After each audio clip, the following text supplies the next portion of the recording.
Lucas had no plans to return to Silent Valley, but a sense of unease gripped him. Days after the cycle ended, he received an anonymous letter containing just one sentence. Shadows never really disappear. The envelope, aged and without a return address, carried a strange weight. Lucas knew the phrase wasn't just a warning, but an invitation to something he didn't yet understand.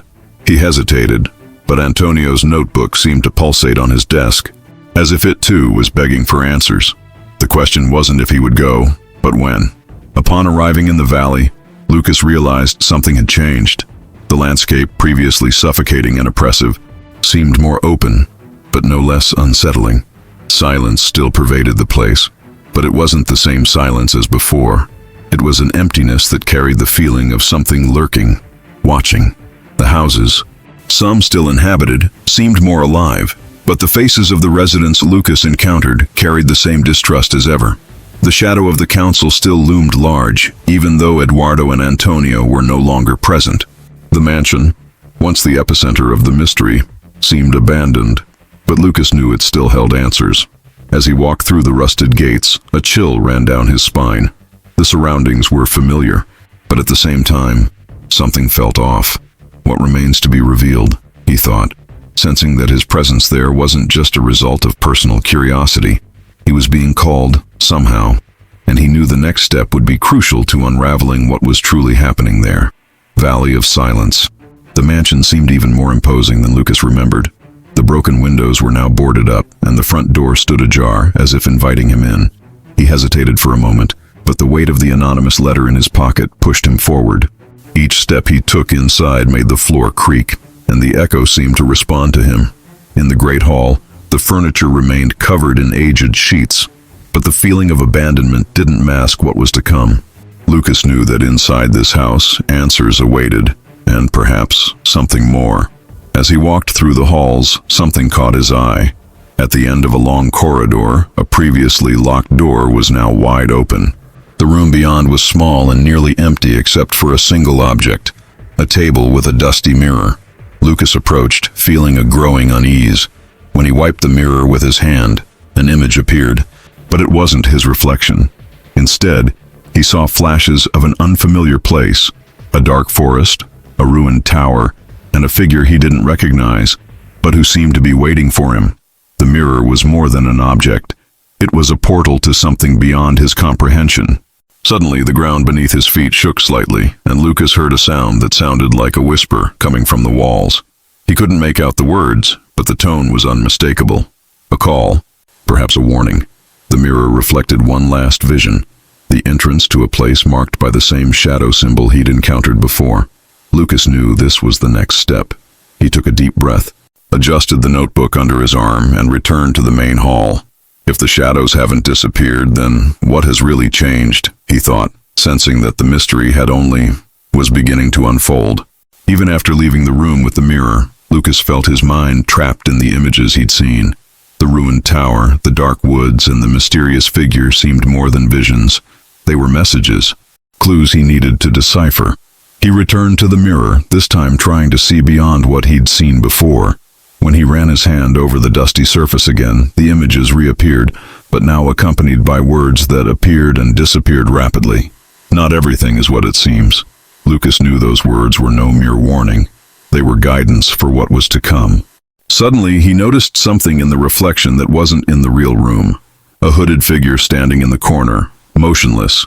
He turned quickly, but the space was empty. When he looked back at the mirror, the figure had moved closer. Lucas's heart raced, but he didn't back away. Instead, he did the only thing he could think of. He spoke directly to the reflection. "What do you want from me?" The hooded figure didn't answer, but pointed to the notebook Lucas was carrying. The instant he opened the notebook, a previously blank page now contained a hand-drawn map. The map was simple but clear. It guided him to the woods seen in the mirror. Lucas knew that was the next step, but he couldn't shake the feeling that the mirror held more secrets. He looked at Anna, who stood at the entrance to the room. "What did you see there?" she asked, her voice low, almost a whisper. "A path," Lucas replied without revealing all that he had witnessed. He knew the mirror didn't just show images. It was a portal to a greater enigma. The question that tormented him now was, who is controlling what do I see? Lucas and Anna followed the map drawn in the notebook. The route took them out of the silent valley, along a trail that seemed almost untouched, with twisted trees creating a natural tunnel of branches. The environment was different from what Lucas expected. The woods weren't just dark, they seemed alive, with each shadow cast by the trees taking on unsettling shapes. The silence was broken only by light footsteps, but Lucas couldn't tell if they were his or if something else was following them. Anna walked close behind, her eyes scanning the surroundings with the same intensity as his. As they walked, Lucas noticed symbols carved into the trees. They were familiar, similar to what he'd found in Shadow Village and the mansion. "Have you seen these before?" Anna asked, pointing to one of the markings. Lucas nodded. "They're waymarks. Someone has been here before." Following this same path, the surrounding trees seemed thicker with each step, as if the trail were deliberately guiding them deeper into the woods. Lucas felt the weight of the notebook in his hands, as a reminder that what he sought was closer. After hours of walking, they reached a clearing. In the center stood a stone altar similar to the one Lucas had seen in Shadow Village, but this one was intact. Above it, a metallic object gleamed in the dim light escaping through the leaves. A small mirror, unlike the one he had found in the mansion. As Lucas approached, the surface of the mirror began to emit a faint glow, as if reacting to his presence. He knew this was no coincidence. "This place is the next step," he said, his voice deep. But what mirror would reveal this time? Lucas approached the altar slowly, his eyes fixed on the small mirror. The glow on its surface seemed to pulse, as if it were alive. Anna, watching from a distance, hesitated before approaching. "Are you sure you should touch this?" she asked. But Lucas knew he had no choice. He reached out, and as he held the mirror, a warm sensation ran up his arm. It wasn't painful, but it wasn't comforting either. He felt the object carry a much greater weight than it appeared. As he raised the mirror to his face, its surface began to change. It no longer reflected the surrounding woods, but showed images of a place Lucas didn't recognize. It was a grand hall, lit by candles, with hooded figures gathered in a circle. In the center was a symbol he recognized immediately, the combination of light and shadow. Lucas realized this wasn't just a vision of the past. It was a warning of something still unfolding. He looked at Anna, who was now approaching, and said, "They're still here. The Shadow Council hasn't been destroyed." Suddenly the mirror began to tremble in her hands, and a new image appeared, the figure of Antonio. He was alive but seemed weakened, as if trapped somewhere. His hands were outstretched as if trying to reach Lucas, and his lips formed a single word, "Help me." Lucas felt the weight of the request and knew he needed to act quickly. The mirror faded, returning to being just an ordinary object. "He's trying to guide us," Lucas said. "But where?"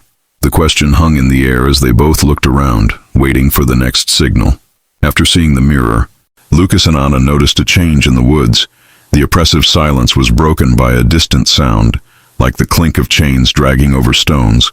Lucas looked around, trying to identify its source, but the sound seemed to echo from all sides. "He's taking us," Lucas said, the notebook in his hands growing heavier, as if pulling his attention in a specific direction. When he opened it, a new page was filled with a map that hadn't been there before. The path led deeper into the woods, to a spot marked with a circular symbol. Anna hesitated, but Lucas was already determined. Each step they took along the new trail felt heavier, as if the woods were trying to hold them back. The trees grew denser, their branches seemingly intertwined, forming natural barriers. On the ground, marks similar to those on the altar began to appear, indicating that the place they were heading to was not just another spot in the woods, it was the heart of the mystery. Anna paused for a moment and asked, "Do you think Antonio is still alive?" Lucas didn't answer immediately, but his expression spoke volumes. "I have to believe so," he murmured. Finally, they reached a new clearing, but this one was much larger and more imposing than the last. In the center was a circular stone structure that resembled the ruins of an ancient temple. Surrounding it were pillars marked with inscriptions that Lucas recognized as variations on the symbol of light and shadow. In the center of the structure was an empty pedestal, as if something had been removed. Lucas looked at Anna and said, "We're getting close, but what are they preparing us for here?" The tension was palpable, and they both knew the next step was yet to come, more challenging. The temple seemed to breathe, as if the surrounding stones held centuries of stories. Lucas and Anna approached the empty pedestal in the center. and he placed the mirror on its surface, hoping to activate something. As he did so, a faint vibration ran through the ground, and the silence of the forest was shattered by a voice that seemed to come from everywhere. "You've come this far, but are you ready to face what you truly seek?" The question resonated deeply within Lucas, but he stood firm. "Who's speaking?" he asked, but there was no answer. Anna was clearly uneasy, her eyes scanning every shadow around her. "Lucas, this feels like a trap," she said, but he knew there was no backing out now. The voice continued, "The cycle hasn't been destroyed, only transformed. You can break it, but to do so you must understand the price." Lucas felt a wave of doubt course through his mind. What exactly did breaking the cycle mean? He stared at the notebook, waiting for new instructions to appear, but the pages remained blank. It was as if everything depended on his next choice. Suddenly, the shadows around the temple began to move, forming figures that surrounded Lucas and Anna. They weren't like the shadows he'd faced before. These ones looked human, but their faces were blank, like wax masks. "You can't move forward without facing the past," the voice said. Lucas realized that each figure represented something he'd been avoiding: failures, losses, and unresolved decisions. He knew this moment wasn't just physical, it was a psychological test. The question now was, what he needed faced to proceed. The figures surrounding Lucas began to move slowly, as if waiting for him to make the first move. Each step seemed to add weight to the room, thickening the air. Anna, who stood beside Lucas, looked at him with concern. "What are these things?" she asked, but he knew exactly what they were. "They're pieces of my past," she replied, her voice thick with understanding and dread. Lucas realized the temple test went deeper than he'd imagined. It was a journey to confront the parts of himself he'd neglected. One of the figures stopped in front of Lucas. It was small, barely a child's height, but the absence of a face made its presence unnerving. As Lucas looked at it, he remembered a mistake he had made years ago, a decision that had cost him the trust of someone close to him. He felt a wave of regret, but as he looked directly at it, he realized the shadow's power was waning. "You can't hurt me," it said aloud, and the figure slowly dissolved into a dark mist. Every remaining figure seemed to hesitate, as if losing strength in the face of Lucas's courage. Anna watched, unable to help but see Lucas's growing determination. He faced each figure one by one, acknowledging the most difficult moments of his life and accepting that they were part of who he was. As the last figure disappeared, the temple seemed to vibrate again, as if recognizing Lucas's triumph over his own fear. On the pedestal, a new inscription appeared: "Shadows do not control those who illuminate them." Lucas took a deep breath, knowing he had overcome the first major obstacle, but also that the road ahead would be even longer, more challenging. With the shadows dissipated, the temple seemed to transform. The stone walls began to emit a soft glow, as if awakened by something deep within Lucas. Anna approached the pedestal and noticed that the mirror now reflected something different, a stone arch in a place they hadn't yet explored. "Is this here?" she asked, but Lucas shook his head. "No, it's a place beyond this temple. The path doesn't end yet." He picked up the mirror again and positioned it so it reflected the rest of the clearing. Suddenly, a light projected from the mirror, illuminating a hidden path between the trees. They followed the beam of light, which seemed to guide them precisely. The forest grew denser, the trees taller, but there was a clarity to the path illuminated by the mirror. With each step, Lucas felt they were closer to something grand or terrible. After a while, they reached what appeared to be a natural portal, an arch formed by two enormous trees, their branches intertwined overhead. The mirror's glow reacted to the arch, creating a pattern of light that seemed to pulse. Lucas realized that this was the place shown in the vision. As they crossed the portal, they felt an immediate shift in the air. The atmosphere was heavier, but also carried a vibrant kind of energy. On the other side, they found a new environment, a vast plain illuminated by a strange light that came neither from the sun nor the moon. In the center stood an ancient building, similar to a ruined cathedral. "I think this is where everything connects," Lucas said, putting the mirror away. But the portal behind them began to close, and he knew there was no way more back. The building on the horizon was immense, with destroyed towers and a facade that seemed to be falling apart. Lucas and Anna walked toward the cathedral, feeling the weight of each step. The ground seemed to vibrate slightly, as if the place itself were alive. The strange light illuminating the plain highlighted details of the cathedral, symbols carved into the walls, and broken statues guarding the entrance. Each one seemed to tell a lost story, but they all had something in common. The symbol of the shadows was engraved on them. "We're at the heart of it all," Lucas said, feeling the air grow heavier. Upon entering the cathedral, they were greeted by a deafening silence. The interior was even more impressive, with gigantic columns rising to a ceiling barely visible in the darkness. In the center stood an altar made of black stone, similar to the one Lucas had seen in the forest temple, but much larger. Upon it rested a glowing object, shrouded in a mist that seemed to pulse. "That's what they were protecting," Anna said, peering warily. Lucas knew that this object was not only the center of the cycle, it was the source of all the shadow's power. As they approached the altar, a voice echoed through the cathedral, shattering the silence. "You have come too far." The voice was deep, reverberating off the walls, and seemed to come from all sides. Lucas and Anna stopped, their eyes searching for its source. A hooded figure emerged from the shadows behind the altar, its presence so imposing it seemed to dominate the entire space. "Light and shadow cannot exist without balance," the figure said, "and you are about to destroy everything." Lucas knew he was standing before a guardian, perhaps the last remnant of the Shadow Council.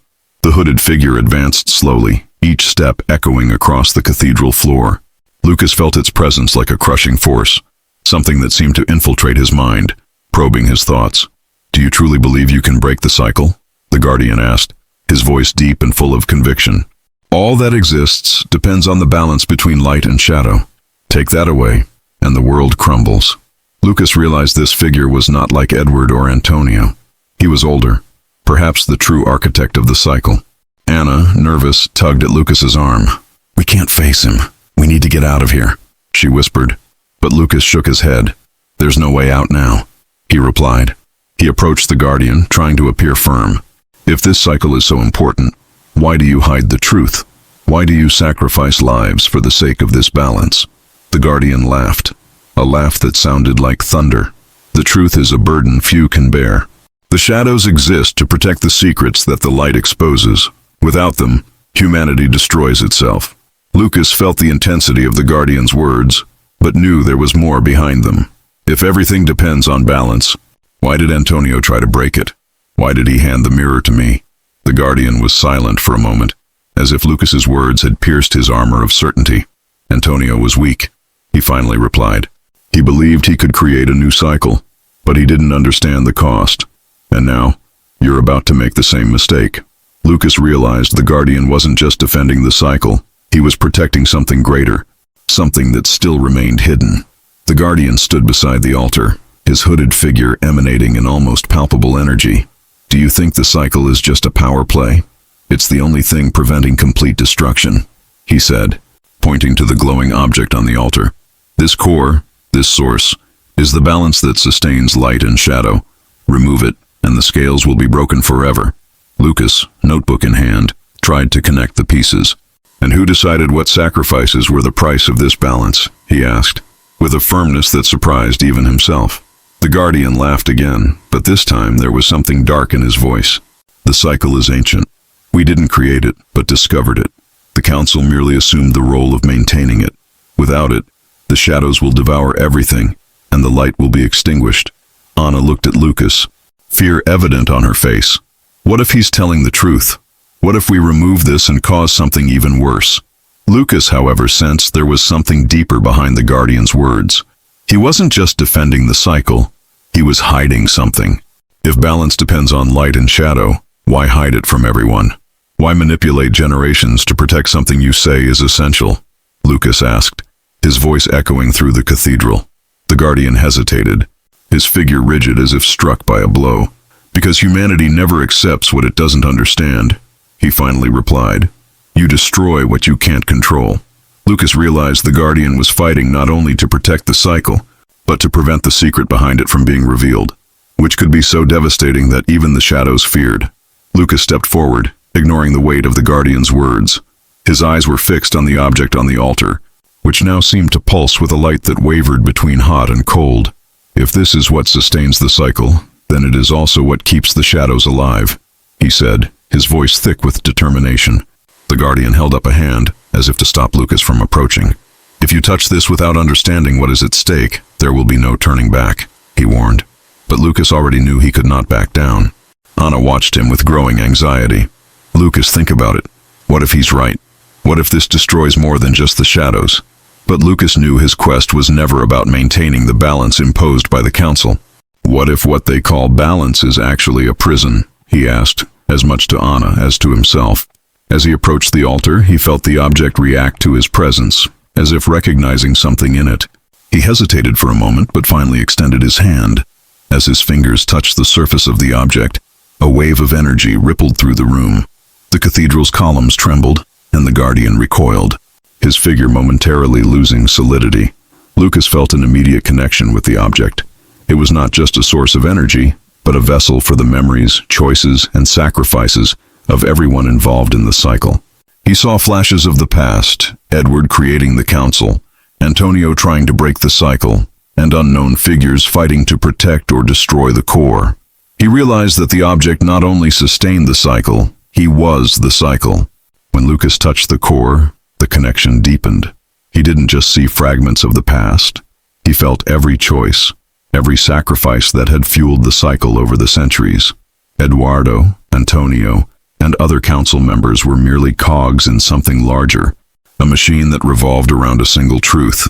The core was an imposed balance, but also a prison. Lucas saw images of people being consumed by shadows as they tried to protect the light, and realized that the cycle was never about protecting humanity, but rather about keeping power in the hands of a few. The Guardian, seeing the dawning understanding in Lucas's eyes, tried to intervene. "You don't understand. Without the core, humanity cannot exist. It controls chaos, maintains order," he shouted, his voice echoing through the cathedral.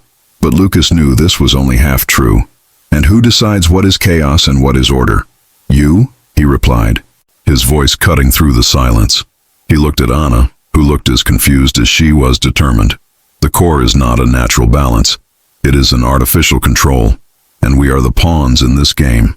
Suddenly, the core began to shift in his hands, its light pulsing like a racing heart. Lucas felt the object respond to his determination, showing him a final shred of truth.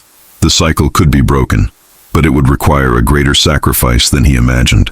"If I destroy this, there will be no more shadows, but there will also be no more core," he murmured. Anna looked at him, trying to grasp the depth of his decision. "Lucas, are you willing to pay that price?" she asked. He didn't answer immediately, but his mind was already made up. He knew the cycle had to end, no matter the cost. Lucas held the core in his hands, feeling the weight of the decision he had to make. The energy pulsed more intensely, as if the object were reacting to his thoughts. He knew he had two choices: destroy the core and end the cycle once and for all, or return it to the altar and allow the council's imposed balance to continue. Each option carried a high price, and the future seemed uncertain either way. Anna watched him, her face etched with a mixture of worry and hope. "Lucas, you don't have to carry this alone," she said. But he knew this was a choice only he could make. The Guardian, now clearly weakened by Lucas's connection to the core, attempted to deliver his final warning. "If you destroy the core, light and shadow will cease to exist as you know them. The chaos you fear will be inevitable." Lucas, however, was as resolute as ever. "Perhaps chaos is not something to fear. Perhaps it is the freedom you fear to face," he replied, his voice echoing through the cathedral. He knew the Guardian's words held truth, but he also sensed that truth being used as a weapon to maintain control. With one last look at Anna, Lucas made his decision. He held the core in both hands, and the energy began to concentrate in a single point, glowing more intensely by the second. The cathedral walls began to shake, and the ground cracked beneath their feet. Anna screamed, but her voice was muffled by the light filling the room. The Guardian fell to his knees, his figure slowly fading. Lucas knew he was at the center of something greater than himself, but he didn't hesitate. He gripped the core tightly, focusing all the energy into a single act of will. The cycle would end there, no matter what happened later. As Lucas focused all his will into the core, the world around him seemed to stop. The light emanating from the object became blinding, filling every corner of the cathedral and beyond. Anna was thrown back, shielding her eyes as the Guardian screamed in a tone that mixed rage and despair. "You don't know what you're doing," he yelled, but his voice was swallowed by the blast of energy. The core shattered into thousands of fragments, each radiating a light that seemed to purify the surroundings. The cathedral's columns began to crumble, and the shadows that once permeated the place were consumed by the light. They weren't destroyed. They were transformed, dissolving into something purer, as if they had finally found peace. Lucas felt a growing warmth in his chest, as if part of the core now resided within him. He wasn't being destroyed along with the cycle, he was being changed by it. The cycle doesn't end. It is reborn in another form, he thought, as the world around him rearranged itself. As the light began to fade, the cathedral was unrecognizable. The once dark and heavy atmosphere was now calm, almost ethereal. Anna, still stunned, stood and looked for Lucas. "Lucas, where are you?" she shouted, but he didn't answer. In the center of the altar, where the core had been, there was now only emptiness. The balance imposed by the council had been broken, but what would come next was still uncertain. Silence returned, but it was a different silence, full of possibilities. Anna knew Lucas had done what was necessary, but the question echoing in her mind was, he had really survived.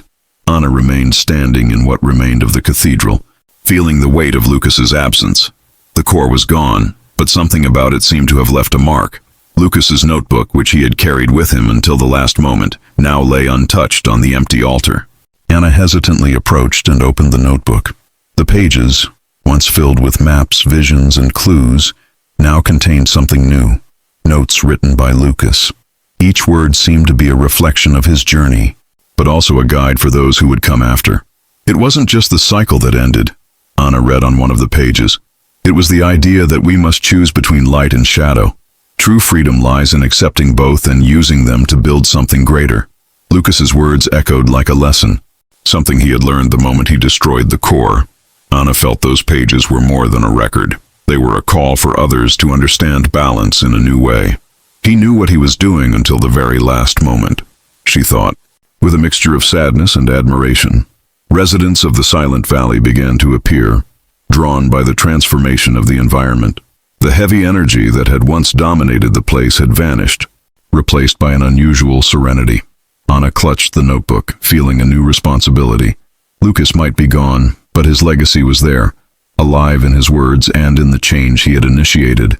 "He entrusted this to me," Anna said, her voice firm.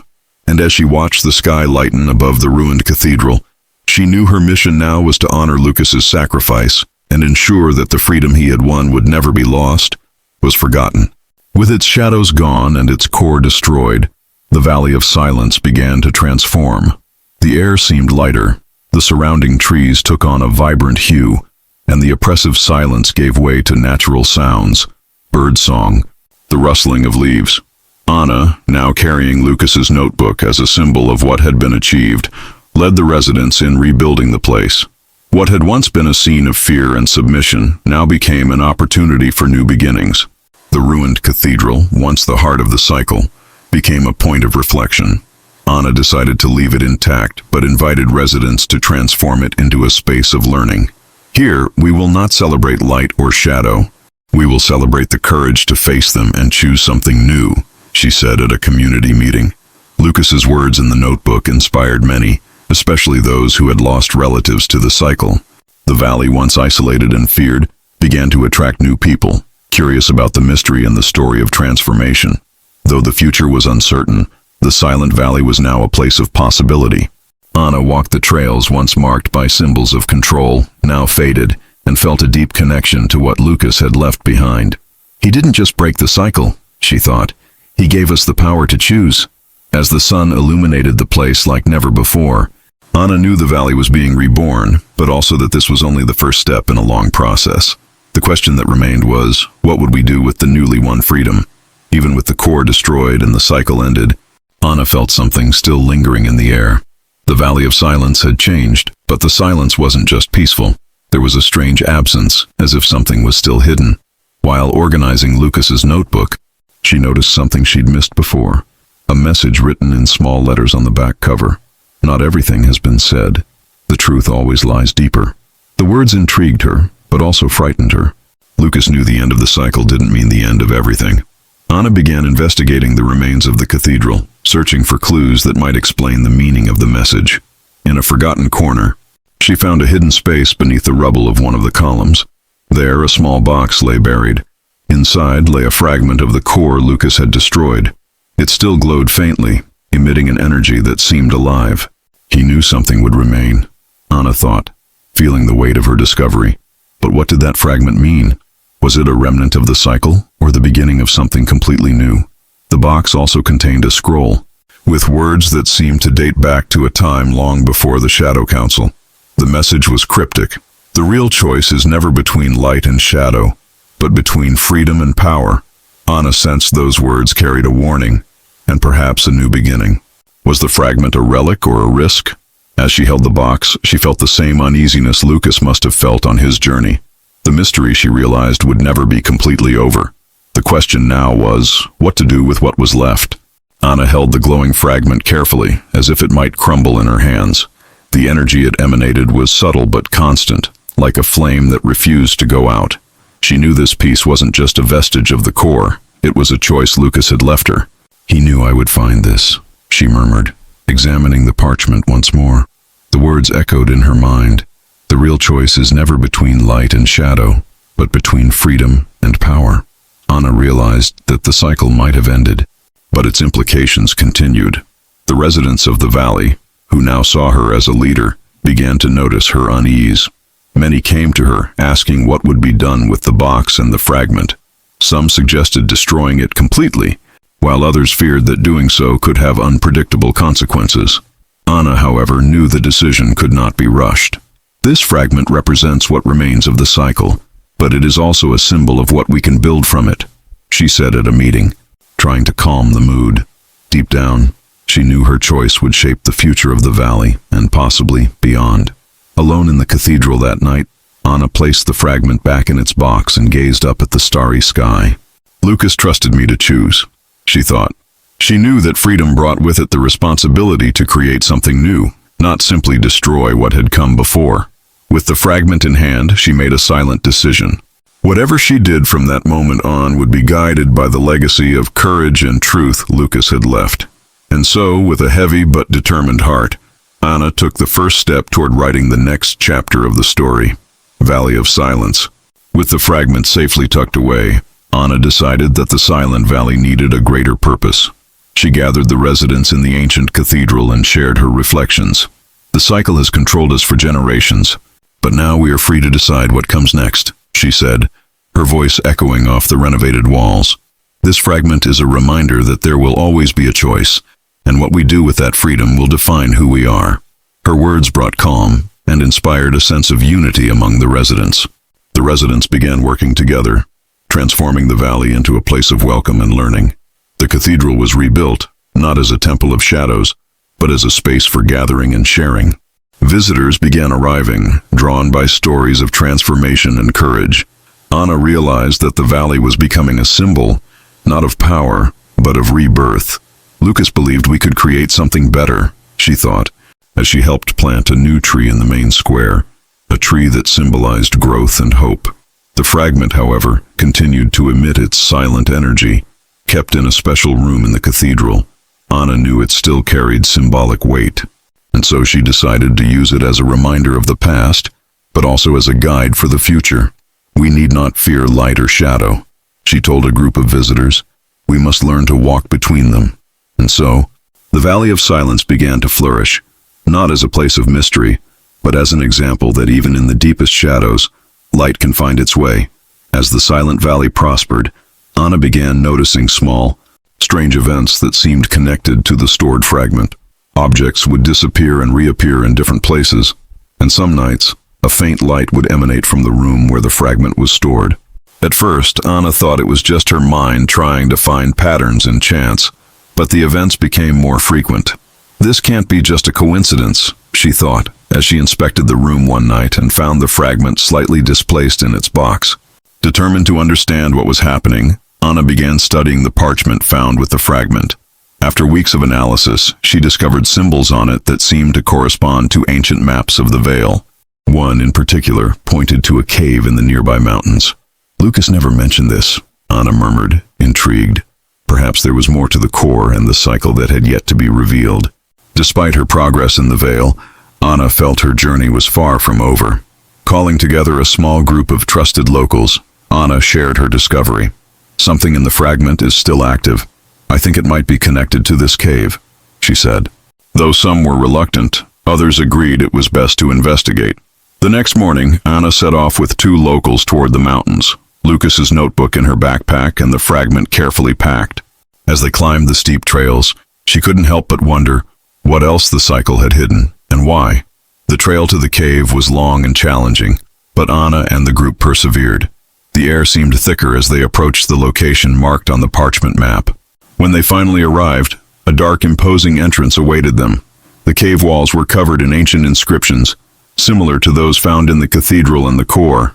"This is older than the cycle," Anna said, observing the symbols closely. Perhaps the core was just a part of something much larger.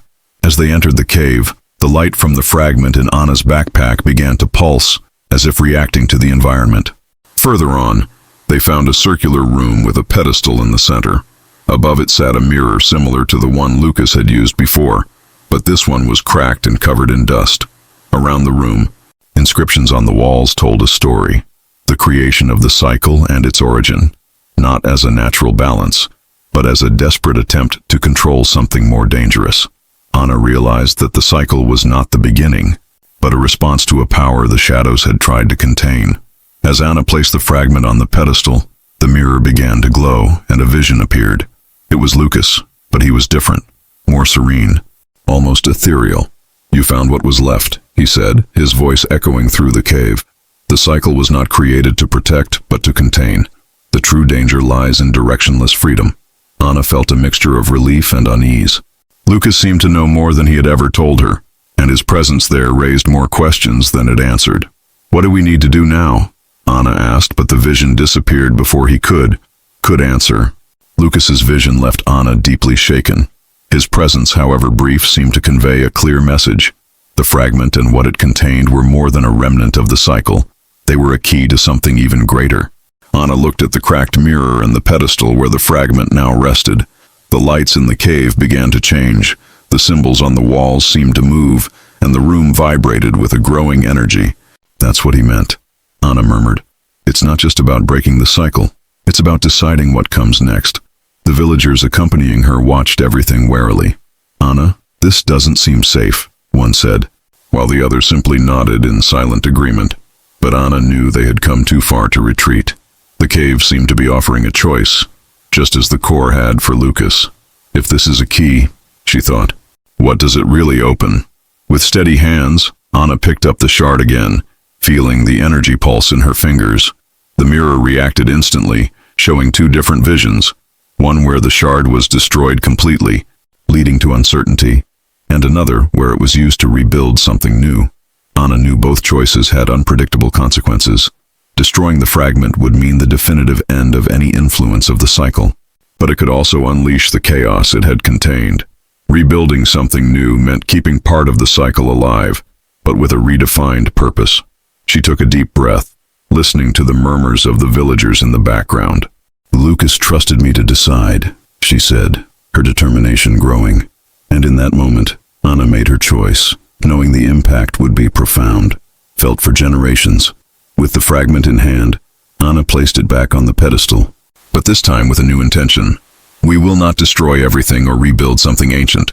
We will give this fragment a new purpose," she said, her voice echoing through the cave. The energy around it began to stabilize, and the cracked mirror shone once more, this time without its divisions.